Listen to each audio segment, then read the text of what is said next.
Okay, we're stopping in front of the historical marker which identifies Montrose as a stop on the Underground Railroad, as a place on the Underground Railroad. EJ already referred to that. And it also mentions Galusha Grow.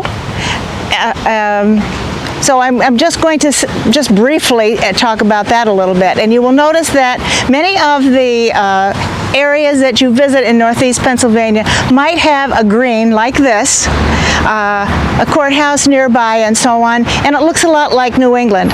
When I was doing the farmers market here, one lady said, "Oh, this looks like Connecticut."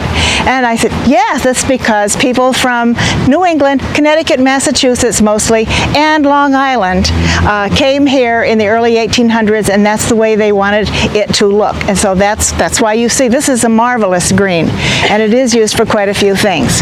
It mentions Galusha Grow, as EJ did, and he showed a picture of the stone, which is right behind you here. It was dedicated in 1906, I believe it was, and the tree beside it happens to be an ash tree right now, but it was originally an oak tree brought from the first homestead in Nebraska by Daniel Freeman, who was one of the first homesteaders. And the ash tree, of course, it got oak disease, and the ash tree was planted. Now it's being treated for ash borer, but it was also brought from the Freeman homestead in near about 50 miles from Omaha, Nebraska. This was dedicated, the marker was put up, which is a stone from his homestead at Glenwood, and it came from the farm. EJ mentioned that he was about 10 when he came from Connecticut with his mother and 2 other siblings. And they bought 400 acres in the Glenwood area, ran a store, and he began his debating exercises in the Harvard Academy, Amherst College, and he also studied with William H. Jessup, as did David Wilmot, here in Montrose studying law. Then this was donated in 1915 by the DAR chapter of Montrose.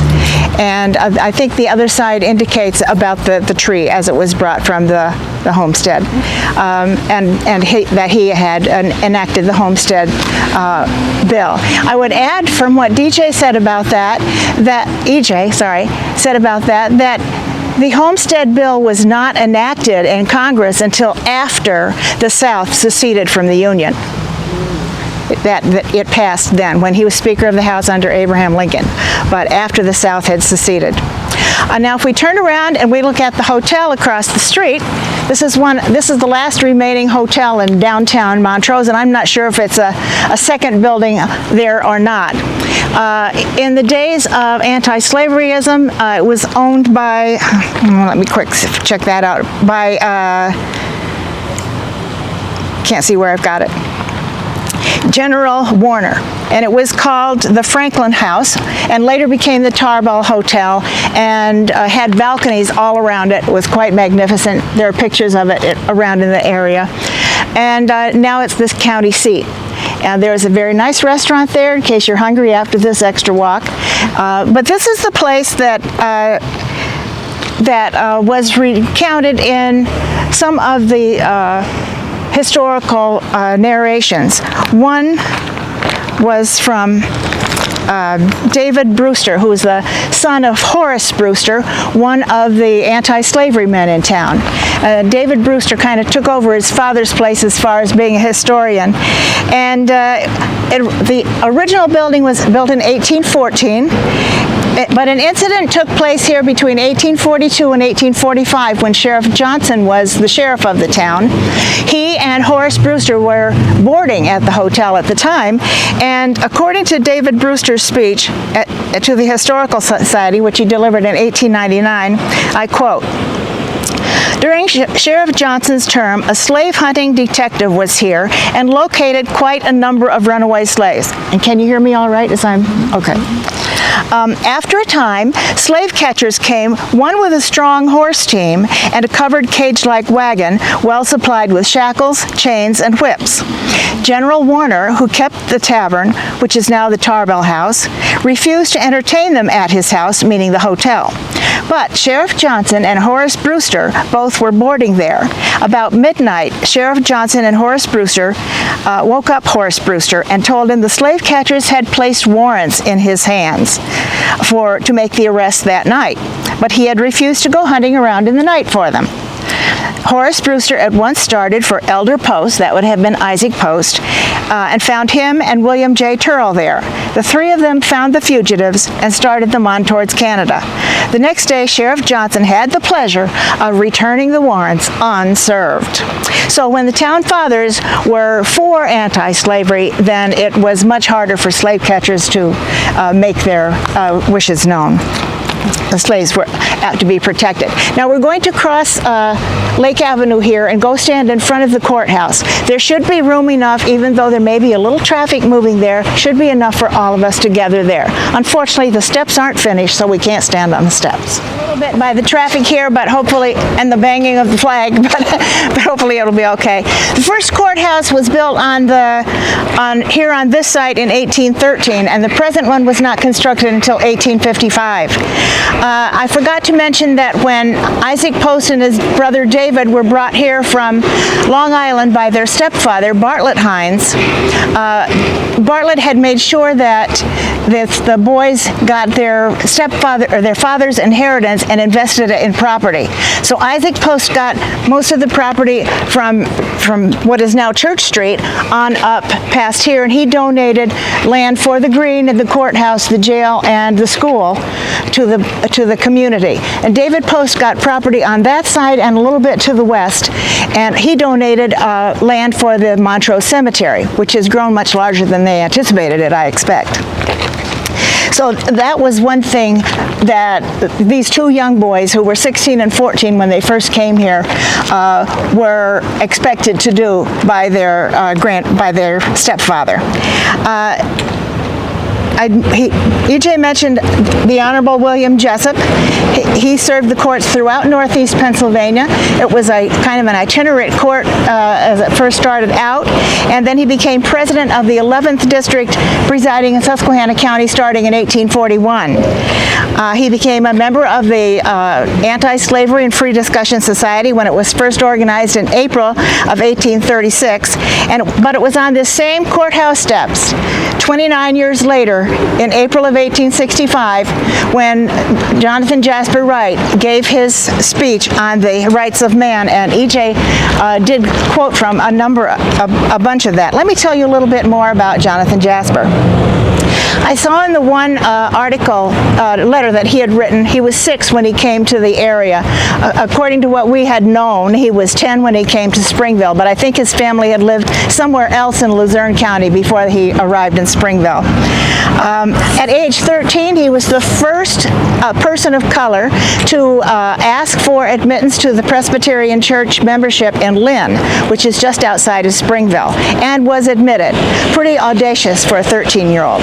He had been tutored by Dr. William Pride, who had been a missionary to the Choctaw Indians in Mississippi years later and settled in Springville. Dr. Pride was also a member of the Anti-Slavery Society, so it naturally proceeded that he was willing to help some young person who was very interested in adding to his education.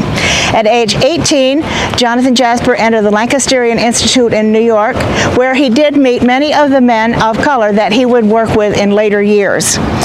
When he came back to Montrose, he studied law with Bentley and Fitch. I saw G.V. Bentley's, B.S. Bentley's name on the list of anti-slavery people, and we will check that law office out in a few minutes. In 1864, at age 24, he attended the first National Black Convention in Syracuse, which E.J. mentioned, which had been called by Frederick Douglass. And it was April 3rd, 1865, when he delivered his Rights of Man speech. We do have copies of that speech at the center, if you ever want to get one. And I quote the ending paragraphs. "We ask you now to be true to yourselves and to posterity. 3 times you have paid the price of a free country. Let it not again revert to slavery and barbarism. Instead of being politically a blot upon the nation's honor and practically a slave pen, as it has been, the giant impetus of free labor, in other words, laborers who are free men, will make it the garden of the continent. In this you will have the strongest guarantee of your country's future peace and greatness. A nation free will be a nation united. The bond of liberty will unite North, South, East, and West in one common brotherhood around the altar of our country's liberty. That's the stuff that gives me the shivers. And then that same month, later in April, he went to South Carolina on behalf of the American Missionary Association, where he assisted in setting up schools for the newly freed. Then in 1866, he was a delegate to the first organized political gathering of black citizens of South Carolina, that was mentioned, speaking to, it said, 5,000 people at the Colored People's Convention. He was 26 then. In August, after returning to Montrose, he admitted to the Pennsylvania Bar Association, the first black admitted to the bar in Pennsylvania. In January of 1867, he went back to South Carolina to help with Reconstruction and the Freedmen's Bureau under General Oliver Howard, the founder of Howard University. At age 30, he was elected to the South Carolina Supreme Court, the highest position held by a colored man in the United States of America at that time. And he authored some 90 decisions, none of which were overturned. He served in the Supreme Court for 7 years. The presidential election of 1876 was absolutely miserable, especially in the South. In South Carolina, it was called the Red Shirt Campaign. There were 300 rifle clubs established in the state to deter people of color from voting. And many of the men of color who had already been elected to the House of Representatives and the Senate of South Carolina were not even allowed to get near enough to vote. There were 2 electoral colleges in 2 of the counties that were jailed, so they could not vote. And then that was the beginning, basically, of the Jim Crow period, which extended, of course, a long time. Jonathan Jasper Wright was accused of being an alcoholic, which he probably never had a drop of anything in his life, I'm guessing. And rather than submit to a monkey trial under the new Senate, he resigned gracefully. He then instituted the law of the Department of Law at Claflin College, which was an all-black college at that time. And however, his health was failing due to tuberculosis. He died just 6 days past his 45th birthday, having accomplished all of that. Makes us feel like we haven't done much of anything. We are going to go down to the law office of Bentley and Fitch next, which is on the other side of the green here. So just walk across Shenango Street, watching the traffic, and down onto the little green. Anyway, that little building in the middle here, the small white building, is the law office of Bentley and Fitch. And these were the lawyers that Jonathan Jasper Wright. Oh, with that machine, with the air conditioner going up here. The little building in the middle here, I can't read the number from here, was the law office. It has been added to since he studied law here, but that was the law office of Bentley and Fitch when Jonathan Jasper Wright studied law here in Montrose. Benjamin Speece Bentley had a lot of law students throughout the years, including his brother-in-law, Lafayette Fitch, who was the Fitch part of this partnership. Both were members of the Presbyterian Church, and Mr. Bentley was a member of the Anti-Slavery Society. Mr. Fitch was only 13 at the time the society was formed, so he's not listed as a member. Jonathan's story did not end with his death, as E.J. had mentioned before, although that and the civil rights movement took more than 100 years later for recognition. In 1997, on the date of his birthday, which is February 11th, the first Jonathan Jasper Wright Day was recognized here in the Susquehanna County Courthouse with the unveiling by the Center for Anti-Slavery Studies of Jonathan's portrait, which does hang in the courthouse somewhere. I'm not exactly sure where right now. Right behind the judge's bench. That's right. Yeah, it's right upstairs. Later that same month, the South Carolina Supreme Court held a formal ceremony in their courtroom honoring him. And in 1998, the University of South Carolina convened a conference named the Jonathan Jasper Wright and the Early African American Bar in South Carolina, which was kind of amusing because when Reconstruction started back in the 1800s, The South Carolina University had 9 students in their law department. 7 of them were colored. And with Reconstruction, the whole university shut down for 2 years. When it reopened, no person of color was allowed to re-enter the institution until after the Civil Rights Movement was passed in the 1960s. So this was pretty amazing that they did that. Repeat that again. There were no students of color allowed to be at the University of South Carolina for about 100 years. And before that, it was predominantly white. But they were starting to admit blacks. Oh, okay, I got. I was just talking about the law department. I don't know what the rest of the university had.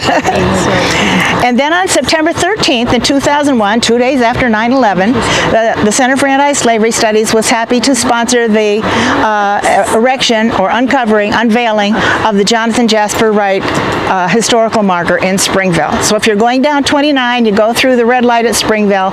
About 2 blocks later, there's a historical marker on the left-hand side. You can stop and read it.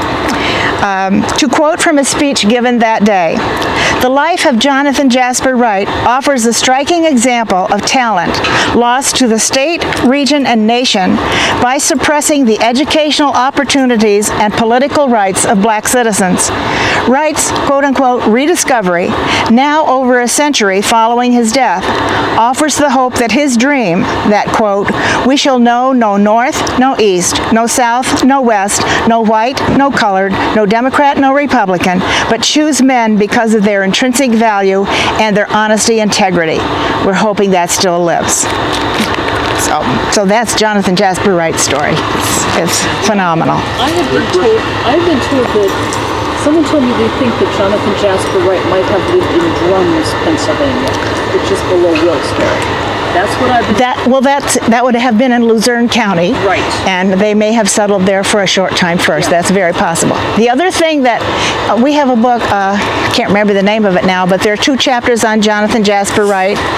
We met the author of one of them when we went to a black caucus in Washington one time. And they had a glaring mistake. They named it Springfield, Pennsylvania, not Springville.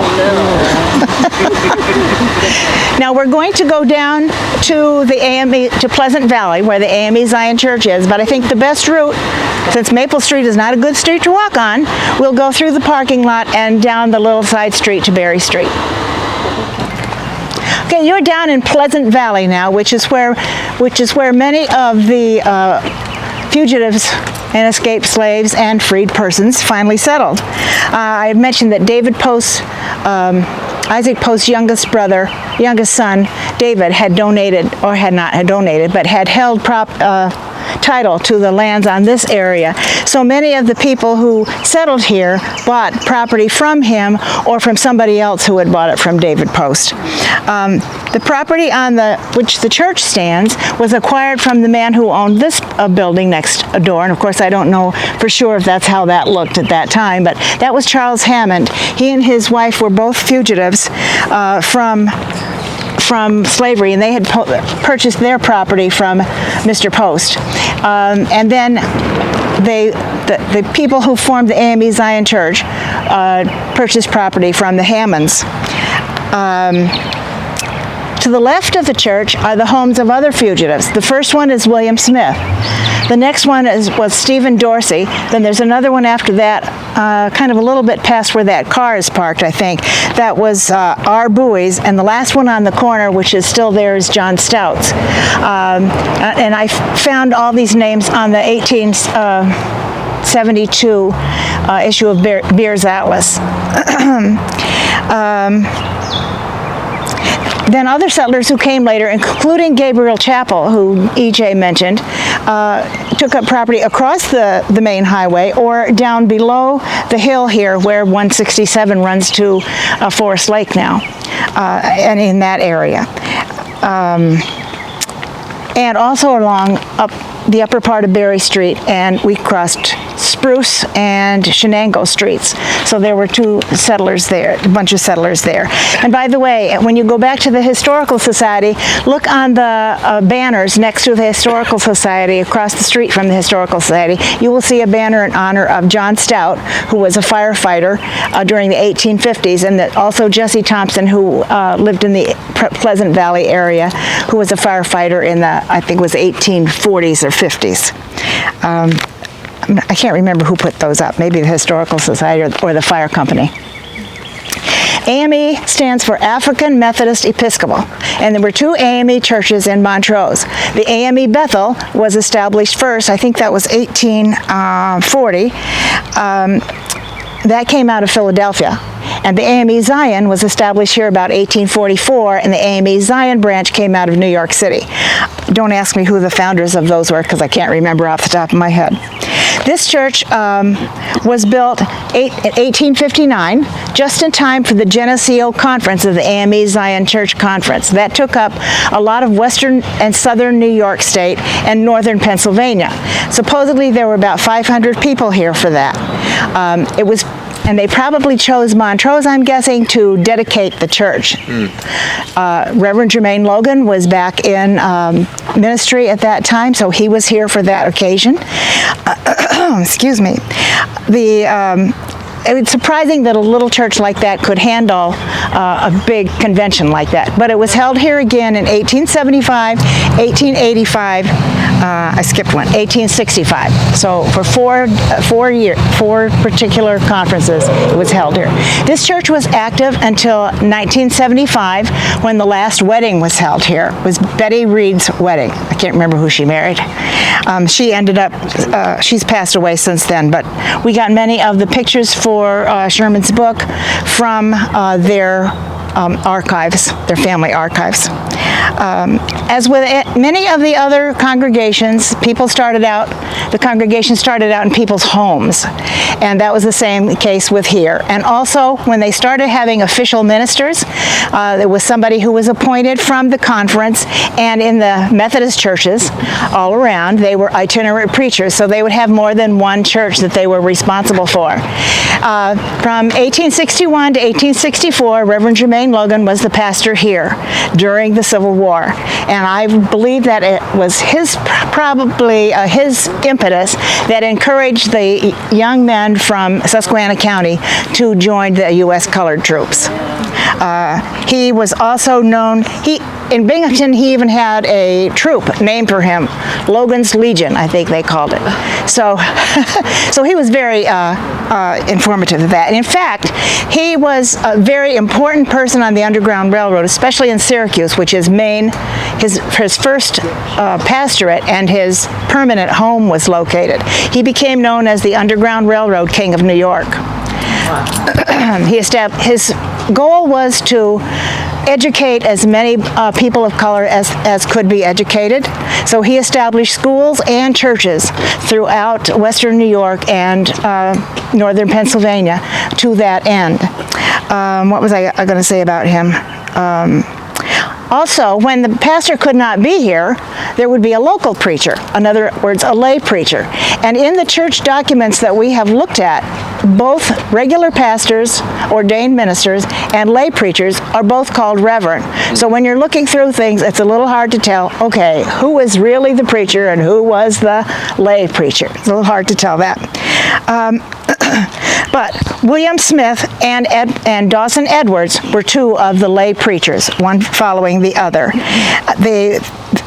The members came to the Montrose as fugitives, among others. I already mentioned a couple of them: Stephen Dorsey, John Bowie, Edward Williams, Thomas Cook, Alfred Young, Benjamin Howard, Alfred Wells, Henry Wheatley, Anna Wheatley, Hamilton Young, and Isaac Young. But let me tell you a little bit more about Jermaine Logan, because he is just as fascinating, I think, as Jonathan Jasper Wright. He became one of the first itinerant pastors, as I already mentioned, of the AME Zion Church here in Montrose. He began life in 1810 near Nashville, Tennessee. He was the son of a slave mother who had been captured as a free person at age 5 in Ohio, and she never did regain her freedom. The father was the youngest of the master's sons. The Logue family, you can see he changed his name a little bit, the Logue family, as many in that area of Tennessee, their main product, not cotton, whiskey. And all of the sons imbibed heavily in whiskey. Imbibed heavily? And yeah, imbibed, yeah, a lot. As a teenager, as was often the case for the master's family to make more money, they would hire out some of their slaves to somebody else. Fortunately for Jermaine, he was hired out for 3 years as a teenager to a local family who happened to be anti-slavery, secretly anti-slavery, obviously. So this was a big impetus. He was treated like one of the family, allowed to sit at their table, carry on conversations with everybody, involved in everything that they were doing. So naturally, when he got back to the Logue plantation, he was all fired up to get free. And he collaborated with 2 other slaves, I don't know if they were from the Logue plantation or neighboring places, to make a journey as far away from the Logue plantation as they could get. They planned to escape on Christmas Eve, which was a general time period between Christmas Eve and New Year's Day when many slaves were given passes to go someplace, visit their relatives, or just have the week off. Unless you were a house servant, of course. Then you had to be there for entertaining everybody. So this is what they planned to do. First, they probably stole a barrel of whiskey to get cash. They made contacts to learn about the area they were going to be traveling through between where they were and the Ohio River, because they knew the Ohio River would be an indicator that once in Ohio, that was a free state. They paid cash to get guns and ammunition and forged passes, and kept their master's horses in good condition. Now, I don't know how many months this took to get all this planned. They planned to act like free men, staying at taverns and hostels, therefore they would need the cash to pay for it. And on Christmas Eve, Jermaine and one other of the escapees rode away as planned. Once in Canada, he found work, and he was determined to get his education, because up till that time he had not learned to read and write. I think he was 21 about this time. So he attended the Sunday school programs, because that's how people often learned to read and write in those days. And then he moved to Rochester in 1837, and later enrolling at Oneida Institute, which had been set up for free blacks or enslaved blacks to get some education. He joined the AME Zion Church in 1841, was married in 1840. He became a licensed minister, and his first appointment, I said, was in Syracuse. Okay, I mentioned the other stuff. Let's see if there's something else. I think I mentioned everything I needed to about him. So we're going to move down to we can talk about William Smith right here while we're still in the shade. He was born in Maryland in 1817. His name then was Henderson Shepley, because he was a slave on the Shepley plantation. And with many who escaped slavery, he changed his name to William Smith. His main reason for becoming free was due to inequality. He noted in a narrative he wrote that's in the Historical Society, quote, "If there was a just God, as I had heard the preachers say, why should I have no privileges? I then determined to escape," unquote. And then to continue his narrative. There were 7 of us, planned to escape on the night of April 10th, 1842. I had been up late Friday night and thought I would play sick in order to rest before starting. I beat my stomach and rubbed my eyes in order to look sick. My sister saw my bundle of clothes and suspected I was going to run away. I did not dare tell her, for fear she would cry and they would find me out. The first point we reached was near Chambersburg. And as we were traveling along in the vicinity of Gettysburg, we met a man who claimed to be our friend and said we might sleep in his barn. About 2 o'clock, we heard many people whispering around the barn. We got what arms we had ready, for we had resolved on liberty or death. Billy Brooks gave a run and butted against the door, so we all followed him and were pursued. But it had rained that night, and the streams were swollen, which was providential for us. On the outskirts of Gettysburg, we crept into a cave in a rock. The bloodhounds did not get our track. We saw our mistress's son ride past. The abolitionists had heard of our escape. They found us and gave us something to eat and directed us toward Lisbon Forge while our owners went to Harrisburg. We had a number of adventures as we traveled nights. We came near being drowned twice, once in crossing a creek and once in crossing the Susquehanna. On one of our exhibits at the Cass House, we have a picture that Kim Glomboski, our consultant, found. Oh, let's move out of the road. Well, watch yourself. Which shows logs coming down the Susquehanna, because anyone who was logging in up here in the northern parts would float their logs down to wherever they were going to be selling them. And so this picture is, April is often a big rainy month, so that you would have to dodge all that stuff coming down the river. Finally, we reached Wilkes-Barre, and Gildersleeve sent us to Montrose. EJ mentioned him. When we got here, Benjamin R. Lyons directed us to Judge Post. William L. Post, Isaac Post's son, hired me, and I worked for him 9 years. I came here in 1842 and have been a local preacher in the Zion Church about 34 years. William Smith married Betsy Lusk and helped organize the AME Zion Church, as I mentioned, and owned this humble dwelling that's all boarded up now. The Center for Anti-Slavery Studies now owns it. A grant was obtained in early 2000s to stabilize the building. I had a new roof then and a concrete floor, so the downstairs was basically gutted, and that's as far as we have gotten with it. But imagine the living this house has seen. The parents of 10 children. The Smiths lived to see 2 sons become ministers in the AME Zion Church, and a 3rd son become a local lay preacher in the AME Zion Church here.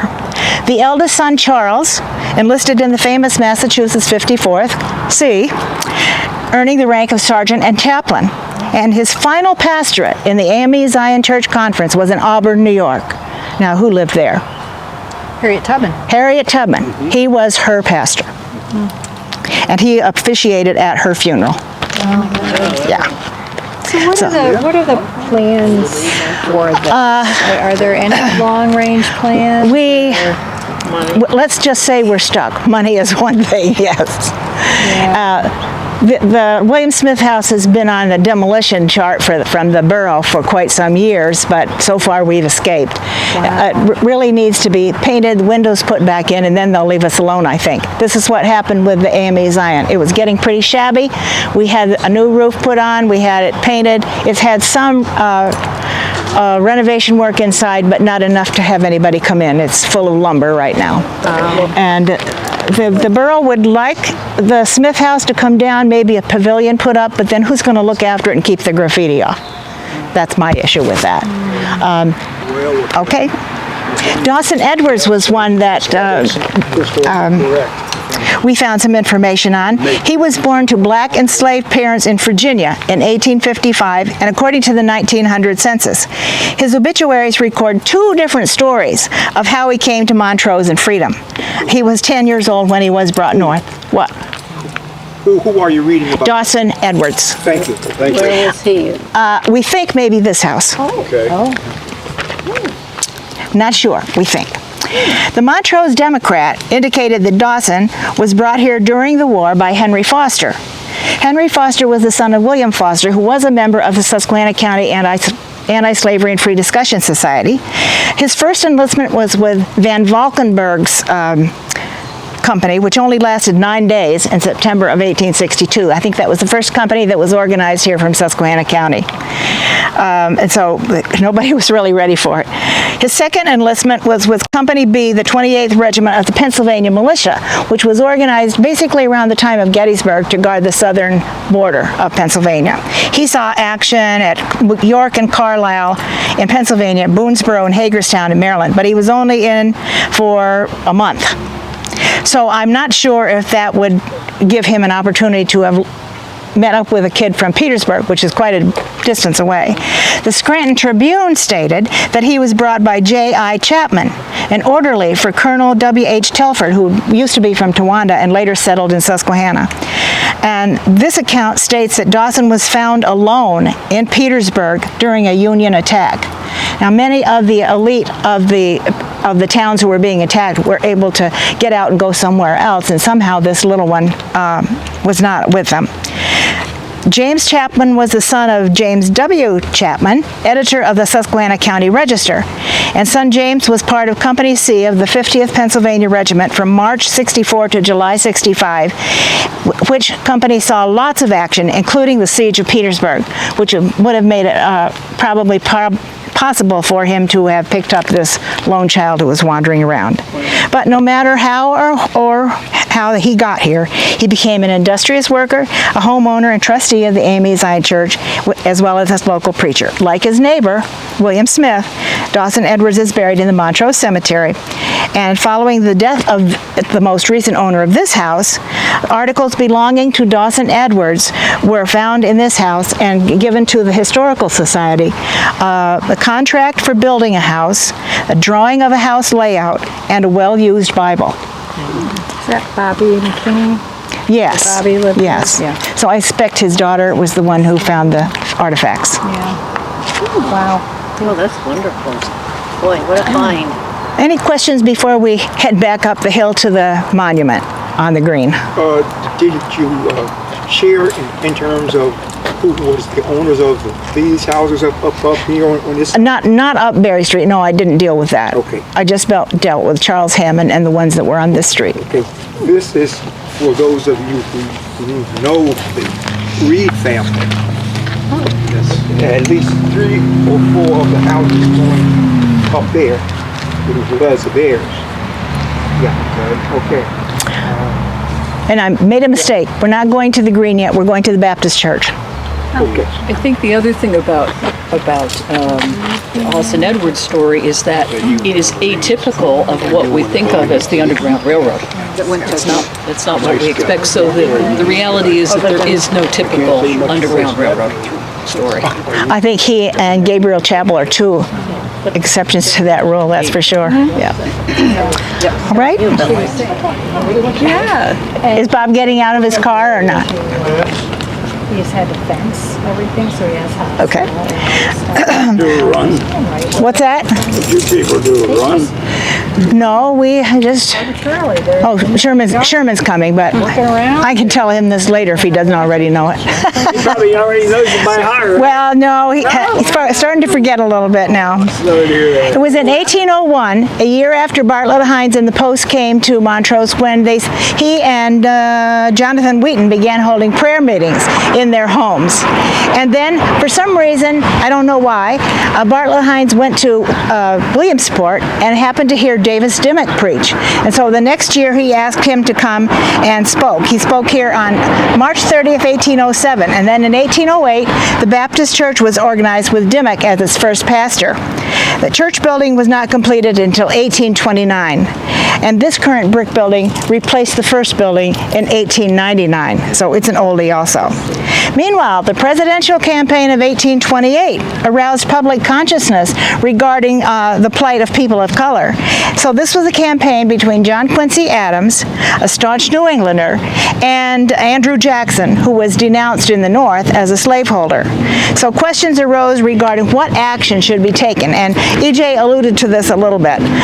Abolitionists believed that slavery should be abolished immediately. I forgot about the Colonization Society. That was formed first in 1834 at the Montrose Courthouse. And one of the first people that enrolled in that was Isaac Post, who was a member of the Baptist Church. The objective of colonization was to raise money and make transportation arrangements so that free blacks could settle outside the United States. Colonizationists maintained that because the prejudice against blacks would never cease, they would probably be better off someplace else. Note, this did not include those who were enslaved, just frees.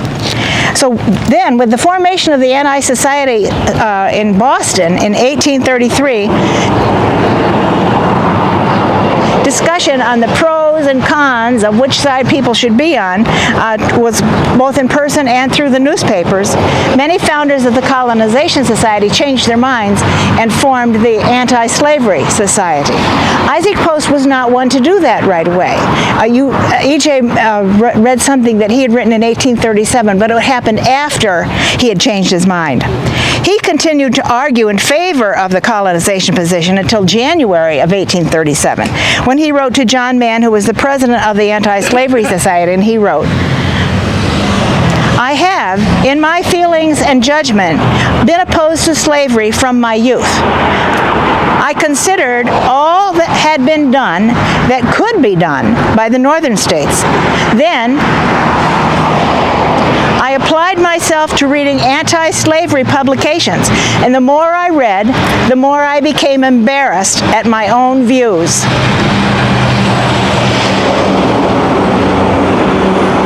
I began to attend the lectures of the abolitionists and became convinced of the truth of the abolition principle.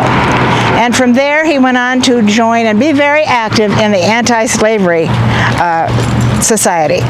In fact, he was so active that in April of 1837, after he changed his mind, at a meeting of the church membership of the Baptist Church, he moved to pass a resolution that the church support the total abolition of slavery. I think that's what E.J. read. A vote was postponed until December of 1837, when the majority voted in favor of that motion. But discussion and unrest continued for a couple of years afterwards, at which David Stimmock and some of the other members left the Baptist Church and went to South Montrose to form their own church. And they weren't consolidated together again until several years after that. And Isaac Post did serve at one point in time as the president of the Anti-Slavery Society. So people are allowed to change their minds. For the good, we hope. All right, we're going to go this way. We're going to go up the ramp on the other side of the square, back across the parking lot to the green again, up to the Civil War Monument. And I'm going to tell you, if at that point you've decided you've had enough, then just sit down, have a rest, get Bonnie to open the Historical Society so you can get your things if you left anything there, or continue on the rest of the tour. We're at the site of the Civil War Monument now. Even though the Civil War was, in the eyes of many folk, fought to keep the Union together, in other eyes it was fought to free the slaves. Whatever one's thinking, there were a lot of men in Susquehanna County that volunteered. And according to Stalker's History of Susquehanna County, there were about 3,100 men who enlisted from the Susquehanna County in the Union forces. Interestingly enough, I think there were at least 3 white men who became officers in the U.S. colored troops. One of them was William Jessup's son, the youngest son, Hunting C. Jessup, who was a lawyer here in town also. In 1863, men of color, as he mentioned, were admitted to the U.S. colored troops, and I think there were 11 that listed in the 54th Massachusetts. There was one family in the community, however, that maybe had been especially blessed with patriotic fervor, and that was the Lyons family. 4 sons of Nathan Holmes Lyon and his wife Elizabeth enlisted at various times in the U.S. Troops, not the colored troops. Note that their father and the uncles were all members of the Anti-Slavery Society. So this may have been one of the deciding factors. 3 brothers perished soon after they received wounds under fire, and the 4th one, Jerome, was discharged honorably for physical disability after he'd been wounded 3 times, and he died 12 years later after he came back to Montrose. So upon his return to Montrose, he designed the Civil War Monument. He was an architect by trade, and he supervised the erection of it. The project was conceived in 1866, immediately after the war ended. But funds were not enough available to start on the project until 1876, when the cornerstone was laid. It was a base carved from county bluestone. It's hard to tell now. And the 4 cannons are called Parrott cannons, and they were cast at the West Point Foundry in 1861. I think I read somewhere where they had also been captured at one of the Confederate forts. So remember that both Union and Confederate generals had been educated at West Point. There are 16 sandstone tablets around the base of the monument from 12 townships men who had passed away or were missing in action at the end of the war. 12 townships only. There are 27 townships in our county. The others weren't represented because they didn't give any funds. So we don't have information specifically on those other townships. And funding was acquired early in the 2000s to restore the monument. Regarding the U.S. colored troops, on Montrose tablet number 2, you will find the names of Private Daniel Nelson, who was a Company C 54th, died of smallpox, 1865, in the Post Hospital in Charleston, South Carolina. George Price, Company C 54th, Massachusetts, killed in battle at Fort Wagner, South Carolina, July 18, 1863. Joshua Wheatley, according to the Journal, was in the 110th Pennsylvania, but according to his Civil War pension files, referenced in Edelman's book, Waiting on the Lord, he enlisted in Company L, the 14th Rhode Island Heavy Artillery, in 1863. He died of smallpox at Camp Parapet Hospital in New Orleans, so they got a lot of traveling in. Samuel Johnson, Company C, 54th Mass, missing in action at Fort Wagner, apparently enrolled later in Company D, 137th Infantry, and mustered out in Nashville, Tennessee in 1866. Isaac Hopkins was listed on the unknown regiment list. One issue said Company H, the 8th U.S. Colored Troops Heavy Artillery, died January 1865. Another incident says Company I, 26 U.S. Colored Troops, died April 1865. Stocker's History of Susquehanna County indicates that 25 enlistees from Montrose alone enlisted in the U.S. Colored Troops, and 11 of them listed in Company C, the 54th Mass.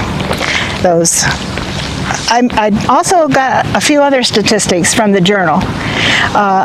The Grand Army of the Republic posts. 6 people who are on these tablets have posts named in honor of them. Oh, thank you. I appreciate that. You still owe me. Killed during battles. Gettysburg, 11. Again, only from the 12 townships that are listed here. So there are probably more. Petersburg, 8. Battle of the Wilderness, 5. Chancellorsville, 3. Trevilian Station, 3. Antietam, 2. Bull Run, 2. Fair Oaks, 2. Spotsylvania Courthouse, 2. And other battles, 1 each, 22 total. Died of wounds or disease, 116. Imprisoned and died, Andersonville, 10. Libby Prison, 1. And other prisons, 7. Those totals were kind of surprising to me. Only 12. No, those weren't colored troops. Those were everybody. But only from 12 townships. All right, we're going to go up the street. We'll cross the parking lot and stand under the shade by that little gazebo there. This is the home of William Jessup. He was selected to be on the Board of Managers when the Susquehanna County Anti-Slavery and Free Discussion Society was first formed in 1836. And he was not an idle participant, as Hamilton Young's narrative indicates. Besides outlining how he and the other 4 fugitives reached Montrose in 1859, now this is quite a bit of time after William Smith arrived, he names Judge Jessup and Elder Post as the 2 who welcomed them and told them they were safe and offered them work. Mr. Jessup was originally a Democrat of political persuasion, but became a Whig about 1840, remaining such until the formation of the Republican Party. Now, E.J. already alluded to his participation in the Republican Party at the 1860 convention. He chaired the Resolutions Committee and co-authored and presented the platform at the nomination of Abraham Lincoln for United States President. In 1861, after war was in the offing, he was appointed, along with Colonel Swaim and Judge Swan, I think they were from Ohio, to visit Washington to present the views of the 9 war governors to Abraham Lincoln, indicating support, quote, in sustaining the Constitution, the laws, and the Union against all aggression. And that's a little bit more of the story of William Jessup. Going to give each one the same answer. Yeah. Well, of course, there's a story down at the Silver Lake Bank that Cass owns. There's a metal thing in the Front, sidewalk. Okay. Well, when I was researching stuff, I found that in 1875, the sidewalks were changed. Okay. So nobody had that. Nobody could pull up a big rock anyway by themselves. Besides, as he said today, it's right next to the street. Right. So the story was, well, that led to a tunnel that went right back to the house. that Well, was always- yeah, no, that was no. A folk tale also Yeah, that we yeah. grew up with. Yeah. Let me see, where did I leave off? Something somewhere, because they're all questions. There's usually Well, I remember Dave Hart telling about sewage tunnels down in the Memorial Park, down on the flat, that he used to go in when he was a kid. But again, sewage tunnels. well, if you're But nobody needed to go in tunnels up here, basically. That's the thing. Karen James, who is director of Black History's Department of Historical and Museum Commission, came to Montrose and did a presentation at the Library Historical Society meeting one time. She said, we are trying to eliminate myths, yes. especially in these northern towns where most people did not have to hide. The question, Yeah, that's what the they were. point is, in other places, It not was, Montrose, it was there needed. must have been tunnels. Yeah. And they took that thought and put that here. Along with railroads being underground. Yes. Subway hadn't been developed yet, I don't think. So this is Albert Post's home. It started out as Isaac Post because when he was here at age 16, this is the area he started clearing for his first home. And Albert Post, I believe, added at least twice to the first home. So I don't know which part was the original part. Now, people who have been in the house said they have been shown where there were probably or could have been people been hiding. They say there is evidence to that. I haven't seen it because I was not part of Cass at the time that anybody took a tour through Anybody live there. here now? Well, BC Construction just did a whole lot of work on it, so Okay. I don't know if the Daughters of Mackenzie sold it or not. I knew a lady who worked at Oak Lake School had owned it for a while, and that was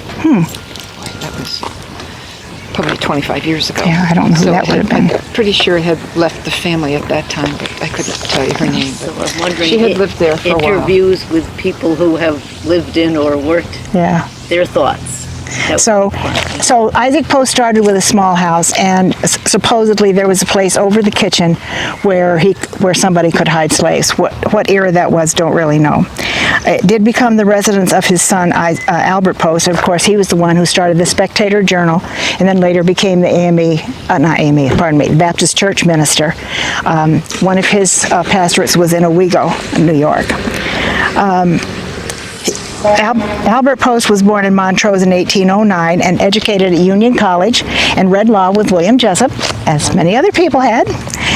He was a charter member of the Susquehanna County Colonization Society, but soon changed to the Anti-Slavery Society and was corresponding secretary and on its board of managers.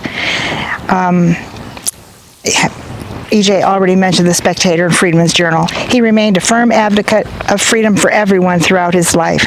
Died at his residence early in 1887. That was the year Stocker published his history.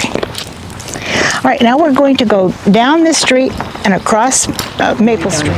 And they're fixing the damage and stuff. Yeah, it does take a while, that's for sure.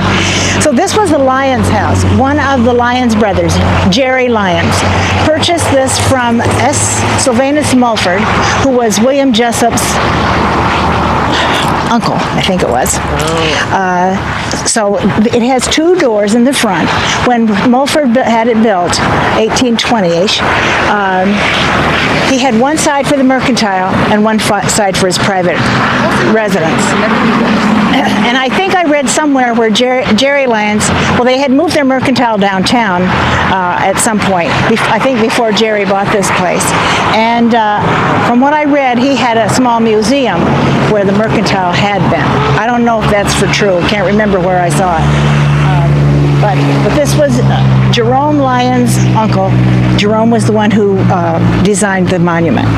I forgot to say his name when I was over there. Mulford's the ones that Sue's doing all that research on. Didn't they own a whole lot of property like that? I'm not sure about that. There was a Mulford and there was a Mumford, so I get the two mixed up sometimes. So all the brothers were members of the Anti-Slavery Society. Jerry and Benjamin, I don't think Luke lived here, and Nathan. So this was Jerry Lyons. He was, I'd already said, uncle of Jerome Lyons. Across the street, kitty corner, we might as well stay here under the shade, was the home of Benjamin Chapman Sayre, and his wife was Mary Gildersleeve, the daughter of William Gildersleeve, the conductor on the Underground Railroad. Now, there was at one point in time when Gildersleeve had to escape Wilkes-Barre, and he came to live in Montrose for a while. I don't know if that was before Mary Gildersleeve met Benjamin or afterwards. I don't know what year that was. And I don't know where he was housed, but this was their house. And as EJ said, they lived here for 50 years, so I guess their marriage was a good one. Whether it was 3 stories at that time or just 2, I'm not sure. Things changed around here quite a bit. Thinking of the Rosemont Inn, it's had 2 stories, it's had 3 stories, it's back to 2 stories. You've seen the pictures of the hotel. Yeah. The town was 2 floors, and then they added a 3rd floor. With those wonderful balconies. Yeah. Now the next house up, might as well tell you about that one while we're standing here, was the home of Benjamin Lyons, brother to Jerry. It was built about 1830, and he was married to Maria Chandler. Now, Maria Chandler was the sister of Francis Blake Chandler, who moved into the Silver Lake Bank, which we now own. So it was all kinds of little, things. And they're all members of the Presbyterian Church and members of the Anti-Slavery Society. So was this the Presbyterian or This is the Presbyterian Church up here. It was then. Yes. And like the Baptist Church, a second building built on the same site. Now, what's in here now? Is this just private residence or something else? Yeah, well, it's owned by Frank Pinkowski, who has Country Landmarks Real Estate, and his partner Kim Grace, and they're hoping to do something similar to what we are doing at the Silver Lake Bank, have public or private events there, maybe a little museum, because they said the interior has really not been changed very much from That's great. when it was first built. Oh, that's nice. That's great. So nobody has messed it up except for letting it leak. Yeah. Remove the charm. Yeah. No, the charm is still there. There's no doubt about it. It is. So. Yeah, I love that. So I think they will hope to be on the Sugar Plum Tour this Christmas if they can get on it. Maybe it won't be ready, I don't know, but they're going to switch to the Presbyterian form of government. But at any rate, as I mentioned, many of the abolitionists were members of the Presbyterian Church. And EJ referenced the conventions that they had here. Was well, I'll tell you about the church first. The cornerstone of this building was laid in 1860. The first building was built on 1826 and had the first bell of any of the churches in the community. The stained glass windows in the church are really fantastic. They recall biblical events and even include local church leaders like William Jessup and Dr. Josiah Blackman. A pipe organ was installed when the current building was built, 1860, 1862, and it has been moved from the balcony to an organ chamber. It has been repaired a number of times, but it still has 1,280 pipes, some of them the original ones. And it gets played every Sunday. So with prominent members active in the Anti-Slavery Society, the Presbyterian Church was not a silent bystander. He mentioned that after the Susquehanna County Anti-Slavery and Free Discussion Society met quarterly with an annual meeting on the 4th of July. The board managers wanted to hold a multi-county convention, so they had advertised in the paper that that's what they would do, so that they could get the word out to start forming new chapters of the Anti-Slavery Society.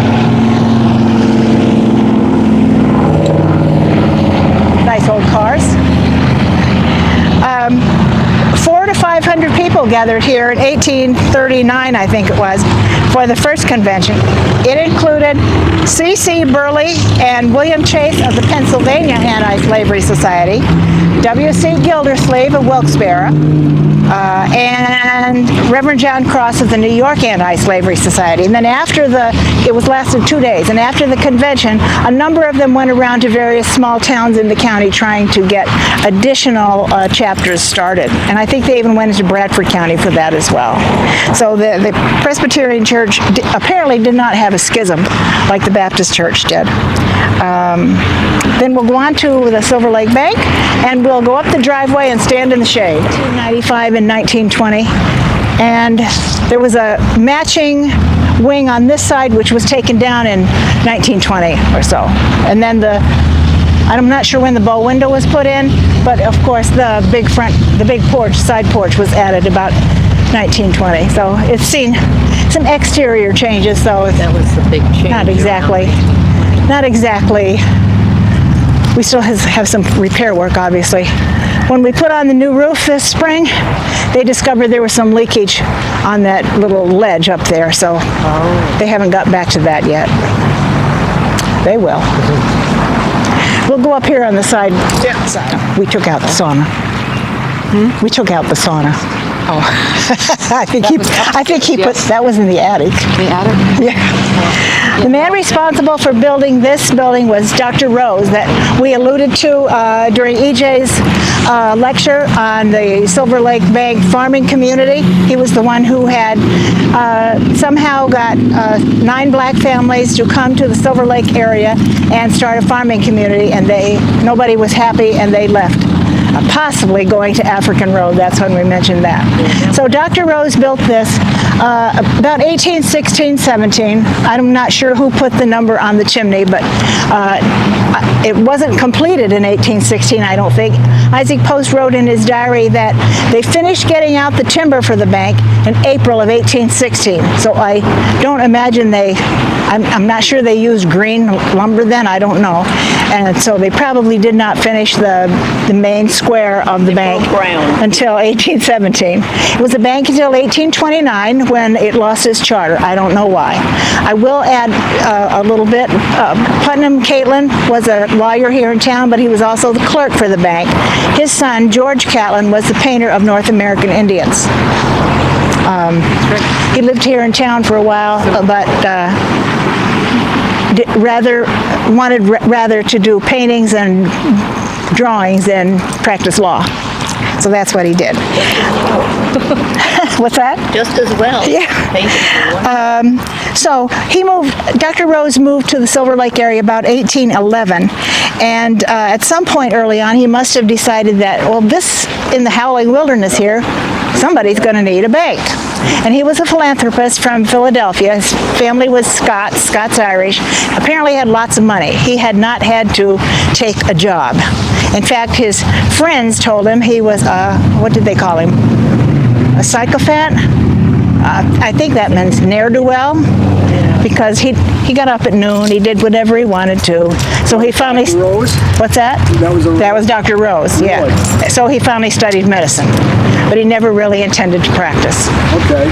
So he came here with lots of money, started the bank, and this building was added to the National Register of Historic Places in 1975, when Jan Quackenbush was here. The Lyons House, Jerry Lyons House, that we stopped at first on Maple Street, was also on the National Register of Historic Places. I'm not sure when that was added. And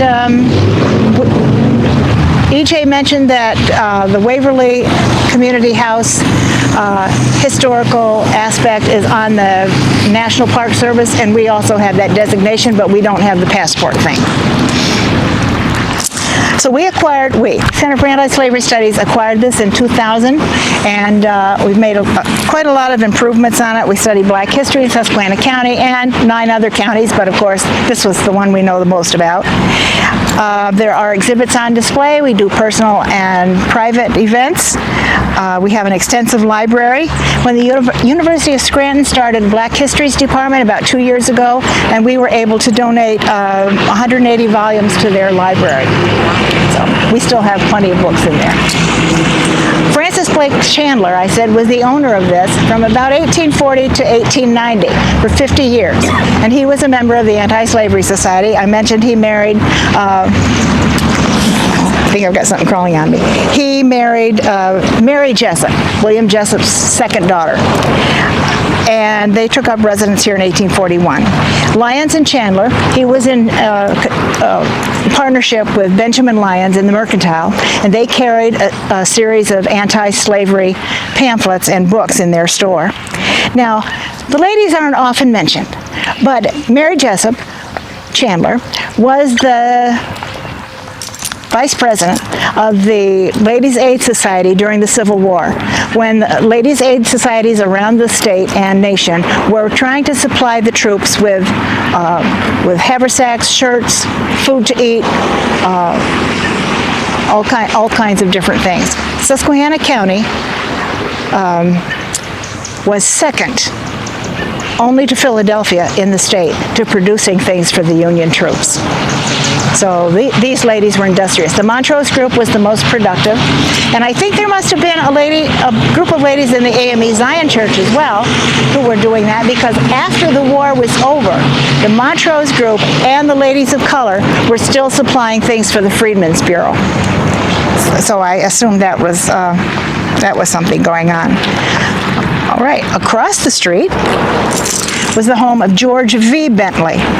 He was, oops, be careful. I think yeah, right there. I think he was a brother to the Bentley who was the attorney that Jonathan Jasper studied under.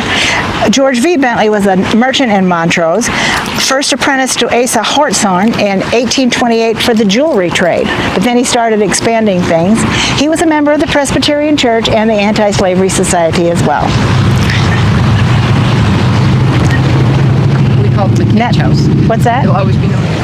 This is the Emily Blackman house. It's the house of Dr. Josiah Blackman, who was basically one of the major doctors who moved here from Gilbertsville, New York, in the mid-1830s, I believe it is. Was built in 1843, so they had first lived someplace else, and I'm not sure where, known as Ingleside. And Emily Blackman never married, but she was a faithful daughter of Dr. Josiah Blackman and stayed with him until his death. It was her major residence until, sorry about the traffic, 1907. These family members, again, were ardent Presbyterians and members of the Anti-Slavery Society. Emily remained single, but she was not a shrinking violet by any means. She studied and taught in a lot of different places, and when I reread information on her, I was surprised at the places she'd been. She studied in New York, Philadelphia. She taught in Towanda and Chester. She taught in Wisconsin and Illinois. She taught in Mississippi in the Freedmen schools for 2 years after the war, and she traveled extensively, including crossing the U.S. twice and going to Europe. And also, she could read the Bible in 10 languages. Amazing. And she was the corresponding secretary of the Ladies' Aid Society during the Civil War, and because of that, she put all that information in her history of Susquehanna County, and that's why we have that information today. It was first published in 1873, and then Stocker, who did the history later in 1887, used almost all of her work in his history. So at least he didn't leave it out. I have to say that about him. All right. So this house is now owned by historians next door, Brian and Hillary, both having extensive work in restoration and so on. So so Sherman and I had purchased this for a very short time, and we were unable to get much done because of finances, and they bought it from us and got it painted, and the boards taken off the windows, so the burrow was off their back.